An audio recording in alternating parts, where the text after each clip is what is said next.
First I'll find you blowing my mind. Hey, PAIZO.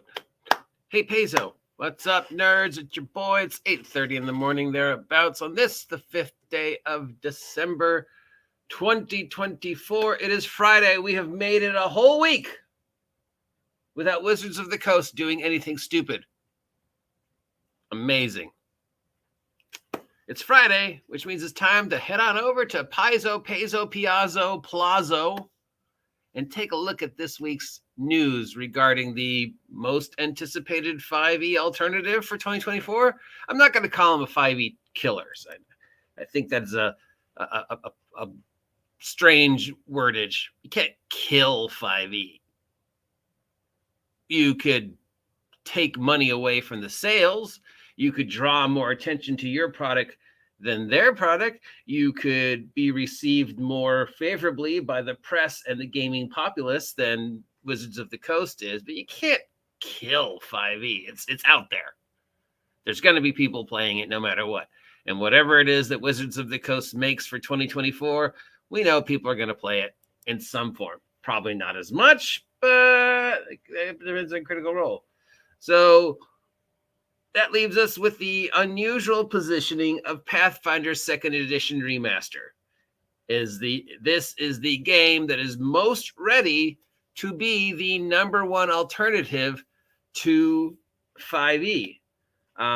Even though it's nothing like 5e and it's kind of its own thing now, other than it being a D20 fantasy game and using some of the same stats, its connection to D&D is very tenuous.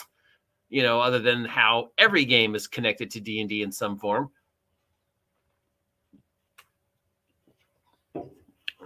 Coffee. It uses dice, therefore it's D&D. Yeah. So where does this rate currently going in? Knowing that it's ready to go, it's got the reputation, but in regards to it being a 5e alternative, it's really not, because it's not really 5e. It's really its own thing. It uses completely different mechanics and wordings and stuff like that. Still, I have a feeling it could capture a lot of attention and a lot of the energy, unless people truly just want to keep playing 5e but don't want to play Wizards of the Coast 5e. Then it would be Tales of the Valiant. It probably is number one, right? So really, the competition spot is between these two. So let's see what PAIZO, Pizza Co. is doing this week to get ready for another year. Okay, so the last time we've been here, haven't been here in a while. Mostly, it seems they're talking about the Kickstarters and the top performers. So we know about this thing. It is a lot of money. It's like, what was it? I think 100 and something for basically a compass. It's basically a very artsy compass. You can go to Amazon and get a compass for like $9. What does this compass do that no other compass does other than looking really like a cool, pocket watch? Well, this little gem here is interchangeable. That's something you've always dreamt about, right? Right? Yeah, this is totally something. Yeah, I can change this for other colors. More importantly, this prop, if you bring it to organized Pathfinder play, yes, such a thing exists, it gives you extra bonuses that no other player at the table would have, because no other player wanted to fork out 100 something for basically a compass. But if you wanted that little extra bonus at your Pathfinder organized play and you kickstarted this, then you would get the compass, which is a fully functioning compass. We did double check that. And hey, I get a little special bonus, right, for playing this, bringing this to the table. Feels kind of, I don't know. I guess if you were dumb enough to pay 100 and whatever for a compass, you should get some little bonus when you play the stupid game. Why is your site still so cloggy? Take some of the money you made from the Kickstarter and invest it in your site. We've got the top sales of 2023 for their online site. Pathfinder Online is their take on the DM's Guild. It's called Pathfinder Infinite. It is a free site where you could publish product for Pathfinder, Pathfinder 2nd Edition, or Starfinder, and they will, run the stuff and do all the work for you in exchange for taking up a small percentage. So it's their take on the DM's Guild, and these are the top sellers. I think we already went through this, but let's go through it again.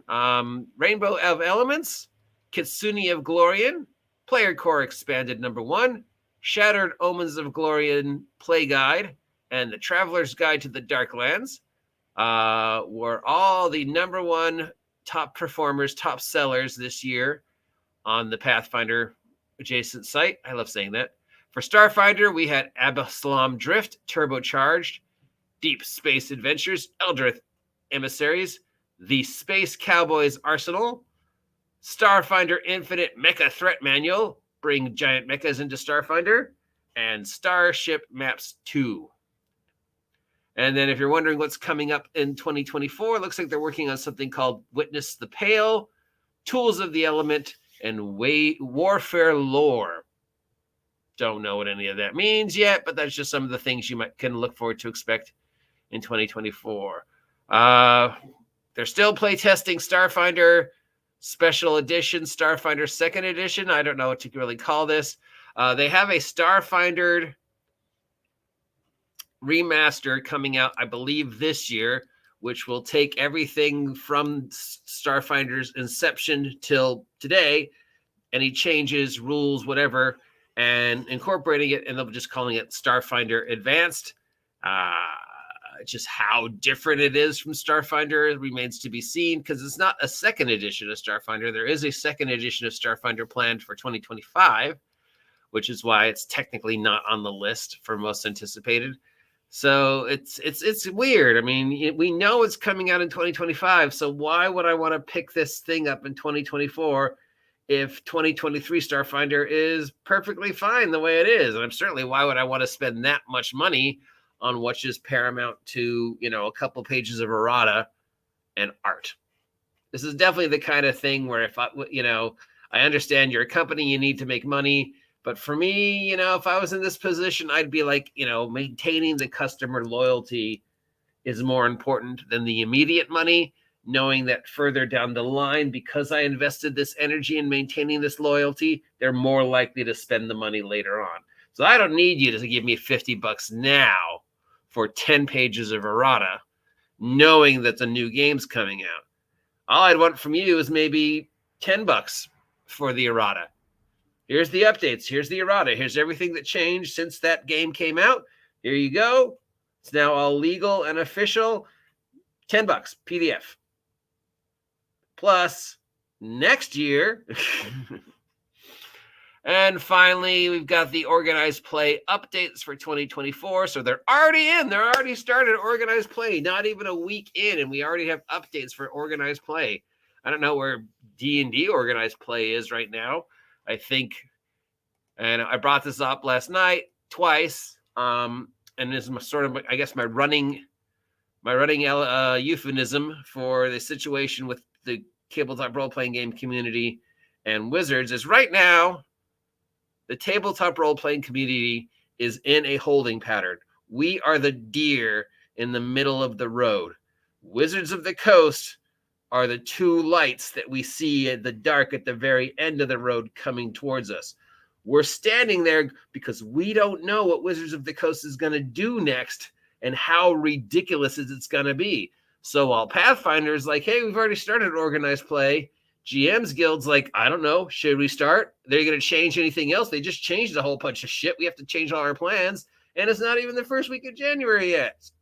So we're literally the deer. And we're like, okay, are those headlights going to get closer? Are they going to go far away? Are they going to turn to the right? Are they going to turn to the left? Are they going to speed up? Are they going to slow down? Are they even a car? What the fuck? We're just standing here waiting for Wizards of the Coast to do something and hoping beyond hope that it won't be another disaster. So congratulations on Pathfinder's Organized Play for already getting started. Let's see what we've got. Pathfinder Society Scenario 5.09, Equal Exchanges Sky Metal Horde has been playing, if you're at a store lucky enough to do that. Same with Pathfinder Society Scenario 5.10, The Crocodile Smile. Starfighter Society Scenario 612, Yesterday's Hope, has begun. And Starfighter Bounty number 11, The Octim Dilemma, are all currently active for the 2024 January 1st week organized play.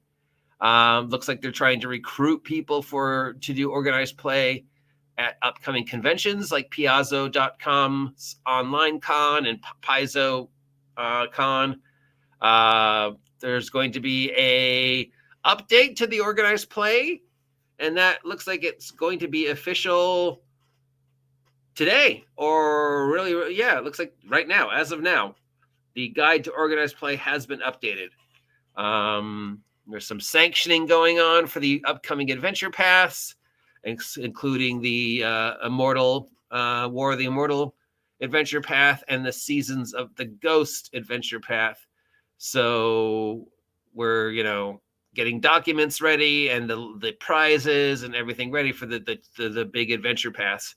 One of the biggest adventure paths for 2024, of course, is the War of the Immortals adventure path, which we think is going to use the War of the Immortals adventure path to explain the transition from Pathfinder 2nd Edition to Pathfinder 2nd Edition Remastered. And that's about it, other than GM rankings. And GM rankings is basically just how many things have you done for organized play. And the more things you do, you get things. I don't know what you get. Assume bare minimum you get stickers and free dice or something. If you are interested in doing that and becoming a Pathfinder organized play game master, you can reach out to Pathfinder directly through this website, or you could go to your friendly local game store, assuming that they do Pathfinder organized play, and ask a fellow judge how you would become a judge for Pathfinder organized play. So there you go. They're definitely churning stuff out, but a slow start, not doing anything too exciting, too controversial. The Orc is out, as we have discussed multiple times. It is available for you to use. For some reason, they do not have a link to the ORC on the PAIZO site. You have to go elsewhere. So for me, the best place that I have found it, strangely enough, is on the Tales from the Valiant Project Black Flag SRD website. It's free. It's got all the stuff you need to write stuff under the ORC. It's got all the stuff you need to write stuff under the current 5e Creative Commons open source, not the new one, because we know there's a new one coming up. But yeah, so if you are interested in creating product for Pathfinder, Starfinder, 5th edition, or any other game that uses the paramutations of the D20, if it even has a slightly connection to something that resembles 5th edition or earlier D&D, and you want to make sure you can publish it without getting into too much trouble, those documents are available, strangely enough, again, on a different company's website. I'm sure it makes sense that PAIZO doesn't have a direct link to the ORC on their website. The thinking, I guess, would be we want people to know for sure that we are not having anything to do with it. We don't want to have anybody thinking we have some say over it. We helped create it, but then we gave it to other people to shepherd it. And, so that would be the only reason I would think that they would do that. It's like, oh, no. It's we don't have anything to do with it anymore. It's all you. Okay. We don't want anybody to think we're messing it. That's why we did it the way we did. So that's why it's not even on our site. If you want to find a copy of it, you either have to dig through multiple links, or you could just go to our competitor site because they've got it. Anyways, that's it for PAIZO news, or lack thereof. If you want to hear me continue doing PAIZO, Piazzo news every Friday, let me know. If you don't want to hear me do it, let me know. If it upsets you that I mispronounced the name, Plaza Ode, Pizza Co.